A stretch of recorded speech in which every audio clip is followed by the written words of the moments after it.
All right, boys and girls, happy Monday. Welcome back to the drive-thru for a 13-1 edition. We are into multiple integration. Multiple integration, as always, has been sponsored to you by the drive-thru. No, by the deli. Excuse me. You can get nothing from the drive-thru, but you can get it all at the deli. Okay, so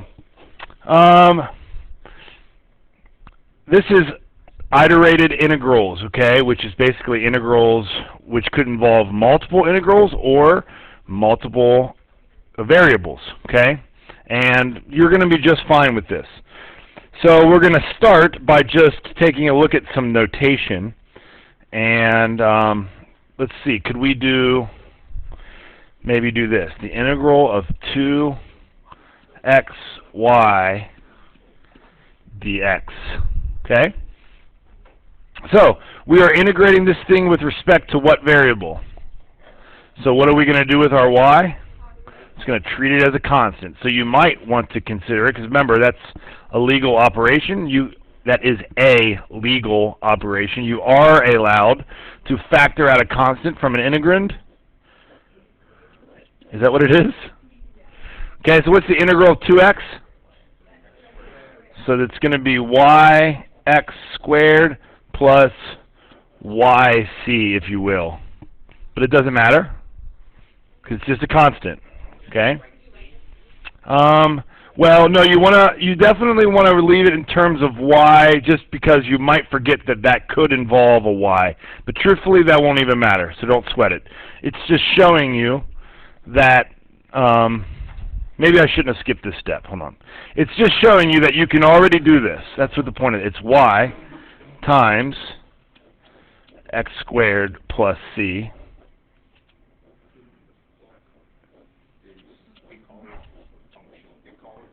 right, that's what they were that was the direction. So we're just doing it a little different just to save some time. Okay? And that's how I got to yx squared plus yc. Okay? With the point being, if this was a function,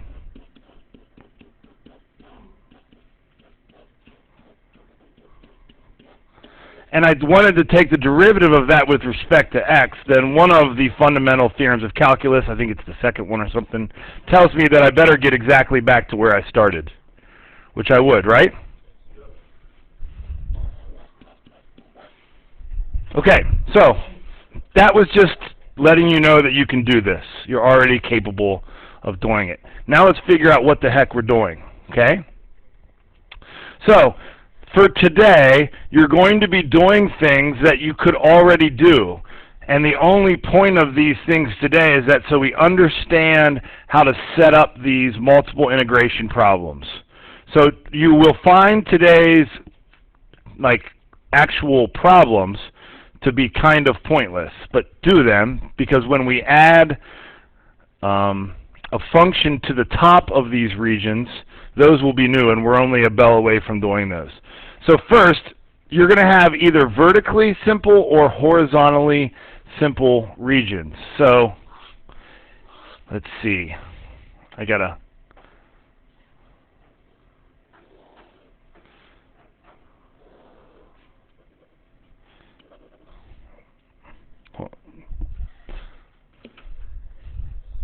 Okay, so let's say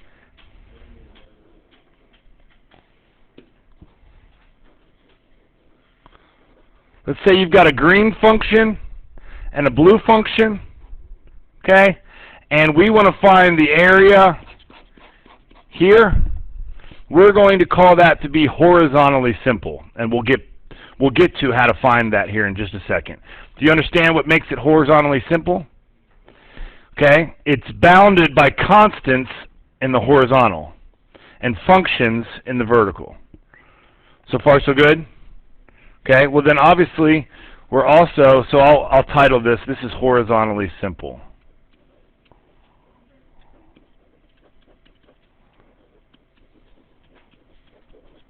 Okay? Am I wrong?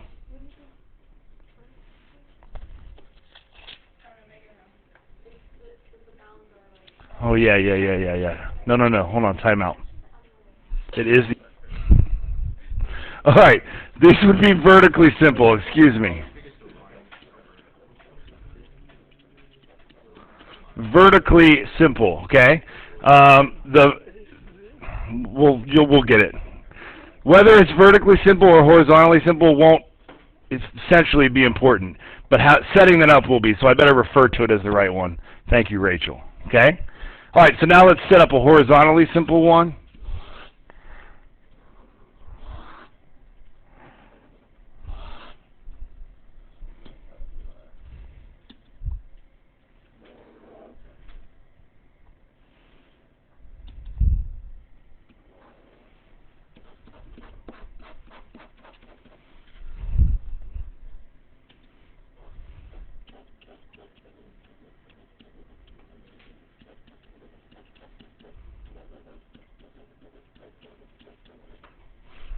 Okay, and now let me just fill in here. This is going to be A and B.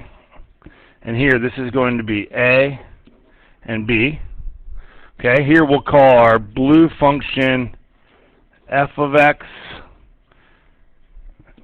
Call our blue function f of x.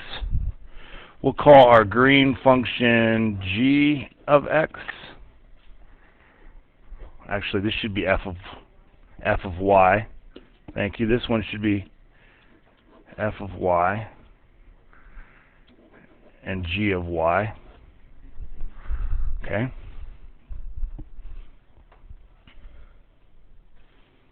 Okay, so in this one, I always do this first. Before I put anything on my integration signs, I set up my dy dx or my dx dy. So here, this is x equals a, and this is x equals b. Do you see that? Okay, those always go on the outside.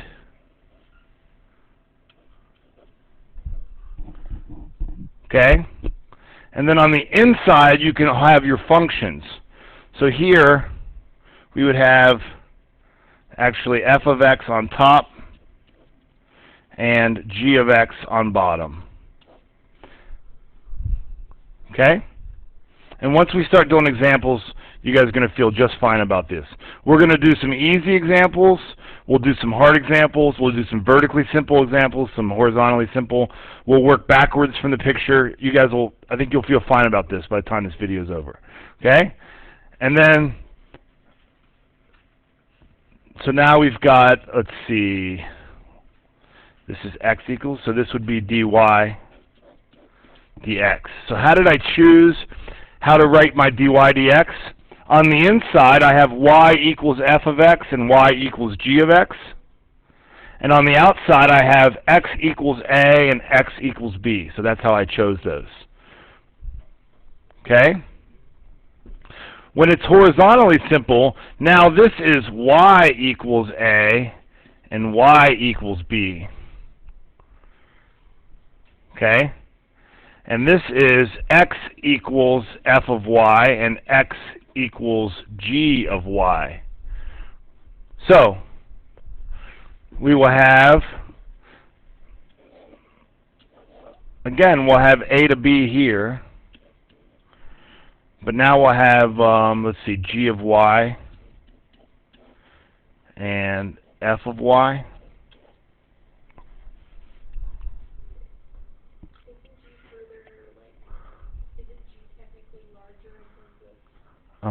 Yep.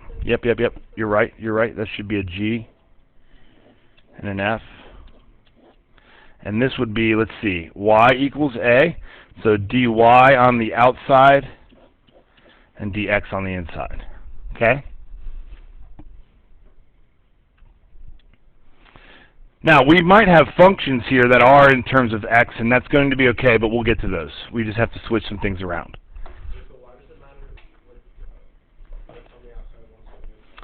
Well, basically, you have to iterate these inside out. The result of this has to be a number. It has to be a value for the area. And if you work it so that there's functions on the outside, you're going to end with variables. This should be a finite or a scalar value when you're done. It should not be a function when you're done. It's a definite answer. It's a finite area. Okay? Let's do some examples and that'll help clear it out. Not a great start to this video, but it's okay. Find the area of the rectangle using a double integral.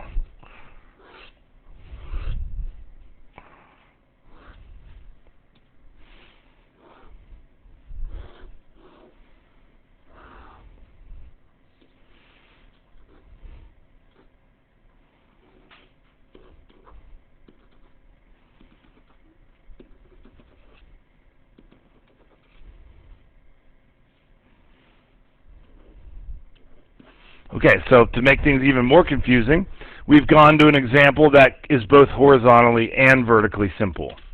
But maybe that's just less confusing. We cannot even screw this one up. It is both horizontally and vertically simple. So we can do it however we want. Okay?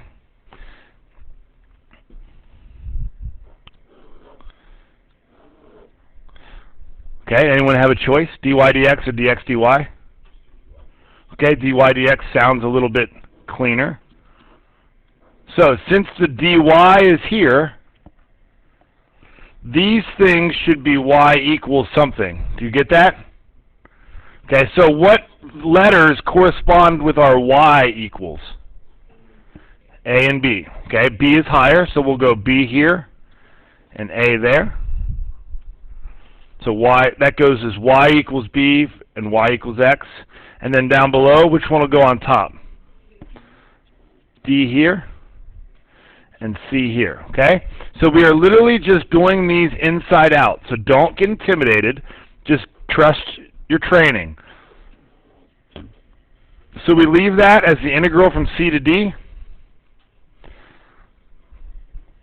This is a 1 here. Do you get that? That's just a 1. There is no function. Now, tomorrow, here's what I want you to envision. Tomorrow, you will have a function here. Well, not tomorrow, next section. You will have a function here. So coming out of that rectangle will be a mountain. So it'll be way more realistic. But we'll get there. Just for today, do your area. Why did I put a 1 in there? Because I want to know what to integrate. I can't integrate nothing, but I can integrate 1. What's the integral of 1 with respect to y? It is y. Okay? Have I integrated something with respect to y already? So the dy is gone, but the dx is not. You following this? So what are you going to get on the inside of that integral? Okay, so what do we get on the inside? We get b minus a. Do you get that? So now we can write down the integral from c to d of b minus a dx. Is b minus a constant? Yes, it is. So factor it out. So you get b minus a. Come on. Times the integral from c to d of 1 dx. And so what do you get for that? D minus c, right?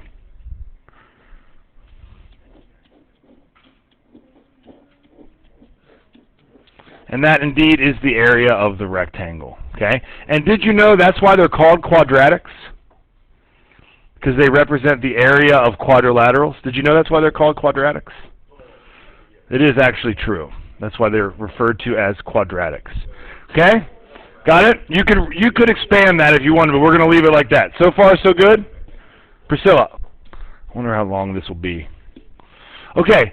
Find the area bound by the sine and the cosine curves. So let's Widmapoy here. Let's start with a picture. All right, so you got, let's see, sine starts at 0. I think that should be enough. Cosine starts at 1.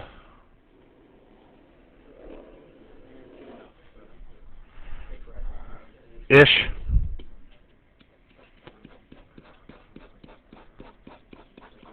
All right, so we're looking for that. Okay? So we're in good shape because we have one function that's always on top. Which one is this one on top? That's y equals sine of x? No. Yes. And this is y equals cosine of x. Is this going to be vertically or horizontally simple? Well, that's a challenging one for me because I already got it wrong once. This is vertically simple. Whether or not you call it by the right thing doesn't really matter. You just got to set it up right. So what is this dotted line? What's the equation for that line? X equals pi over 4, right? Isn't that where sine and cosine are the same at 45 degrees? Right? And then where would be the next spot that they're same? It's not 135 degrees because the signs are different there. So you got to go to the third quadrant. And that's 5 pi over 4. So look, these are constants. So what's the order of integration for this problem? Dx is on the outside because these are constants. So what's the order of integration? Dy dx. So I can kind of set this up now.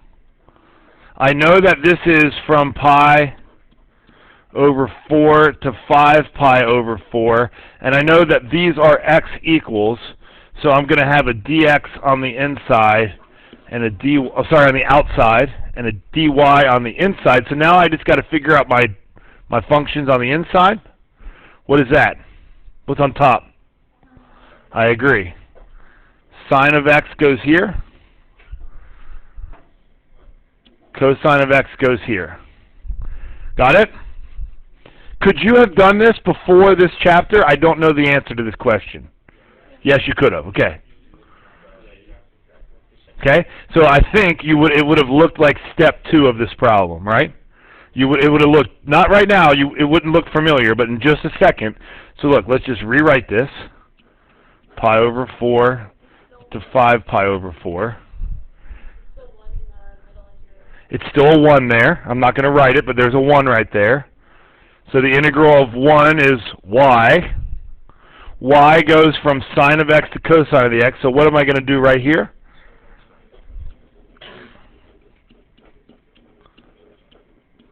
And now I think it looks exactly like it would look like in regular calculus. Don't you agree? That's why I'm telling you that it seems like we're not doing anything today. But once we put something on top of that, then we're going to need to be able to do that. Okay? Kev? So, now we've got it. What's the integral of sine with respect to x? Integral of sine is it negative cosine? Yep. And then the derivative of minus cosine is minus sine. And do I need c's in this? Because it's definite. Very good. And I'm going to pause it. We're just going to come up with the answer. And you get 2 radical 2, which is pretty cool. I didn't actually know that. That area is 2 radical 2. It's a strange area, but it's a irrational number, so that makes sense.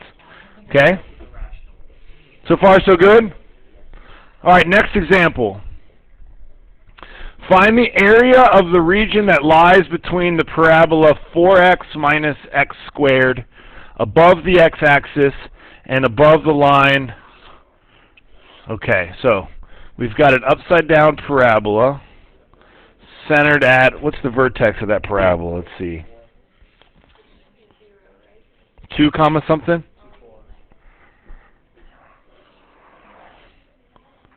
So this is 2 comma 4. Okay. This point right here would be 4 comma 0. Okay. And then we've got this line y equals negative 3x plus 6. So 0, 6 is on that. And 2, 0 is on it, right? Right? So you got that-ish. Fine. And then above, okay, so what they want this area right here. Now this is the hardest example of the day. And the reason why is, and this is what you guys will probably do wrong on your test on this one, is you won't recognize that there's a different function on the bottom of this over different periods of time. Okay? So I've got to set this up into a multiple integration. The one on the left, well, first of all, let's evaluate some of these lines. This line, and this line. Okay, what's this line right here? Y equals? X equals, is that where they meet? 1? So we better identify this point. What is that point? 1, 3. All right, so that's x equals 1 here. What's this line? X equals 2 is there, and x equals 4 is there, okay? What we have to do is divide this up into 2 different problems. The area of region 1 is vertically simple, correct? Okay, so it's a double integral, and it's going to be x on the outside, and it's going from x equals 1 to x equals 2. What's y go from? What's the top equation? Y equals what? It's 4x minus x squared. And on the bottom, negative 3x plus 6. That is region 1. Okay? To that we have to add, is this second region vertically simple again, or is it horizontally simple now? It's still vertically simple. So it's still going to be dy dx, and x goes now from 2 to 4, but what does y go from?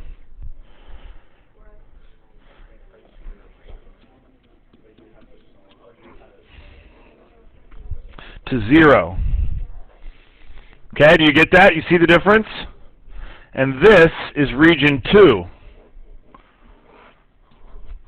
Okay, so, oh, good grief.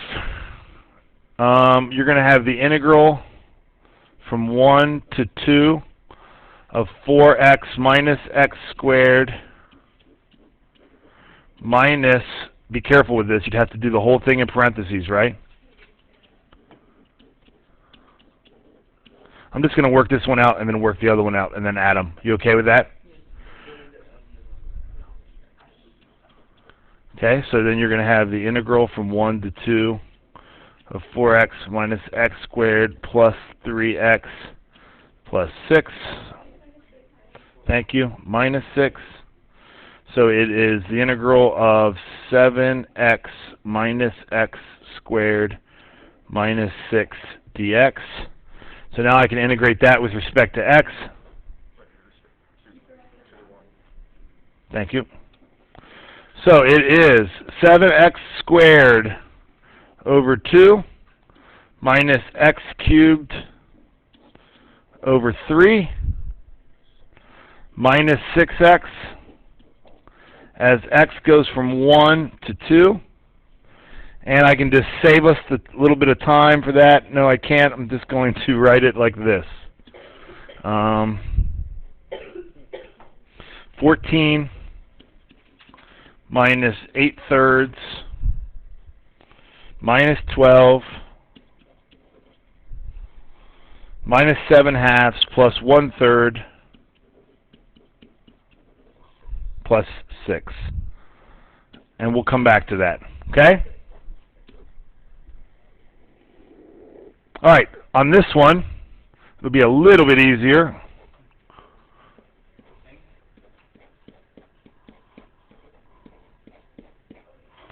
Okay? And then, so then you're going to have 4x squared over 2 minus x cubed over 3 as x goes from 2 to 4. And for that, we will have 32 minus 64 thirds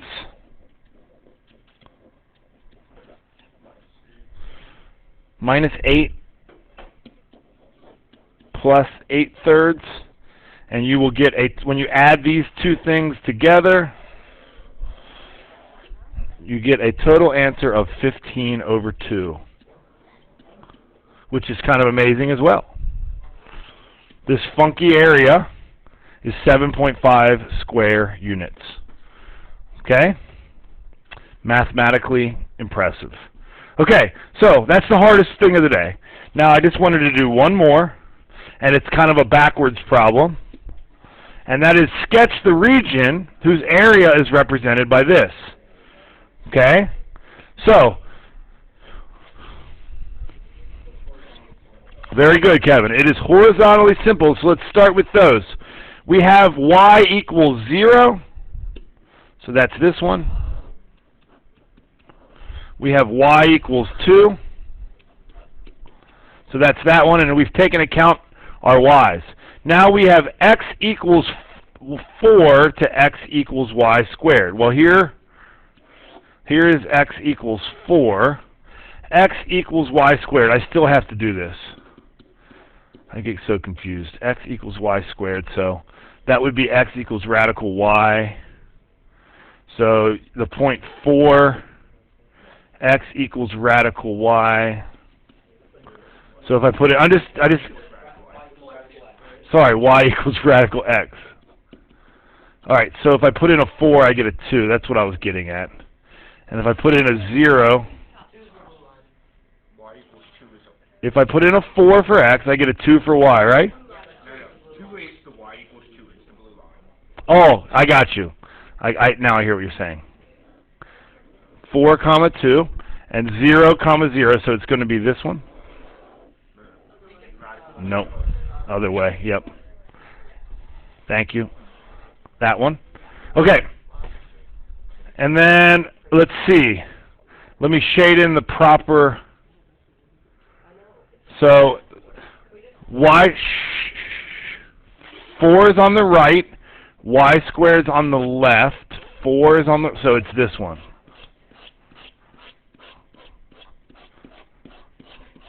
And then if I wanted to find that area, I would just iterate that. Did we do okay for today? 20 minutes of video. Okay, can I get a boom? Come on, Max, wake up and give me a boom! Okay.